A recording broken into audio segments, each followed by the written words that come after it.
Sequestrati a Venezia 4 imbarcazioni utilizzate come veri e propri alberghi galleggianti, senza averne però i necessari requisiti. Il sequestro dopo un controllo congiunto di Guardia di Finanza e Polizia Locale. 2 delle imbarcazioni ormeggiate, una vicino all'altra, alla Giudecca, le restanti nella vicina isola di Saccafisola e battenti bandiera inglese. Ci troviamo di fronte a una ricettività che è borderline e con una definizione normativa di difficile comprensione e difficile adattamento.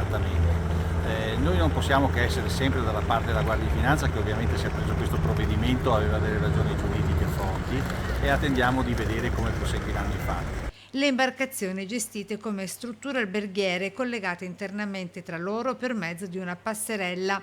In totale disponevano di 27 cabine con sistemazione in doppia e tripla e potevano ospitare fino a 75 persone. Certo che di queste situazioni borderline Venezia è piena. L'ispezione condotta dalle Fiamme Gialle e dalla Municipale ha fatto emergere irregolarità amministrative che andavano dall'abusivismo dell'attività ricettiva a presunti illeciti edili.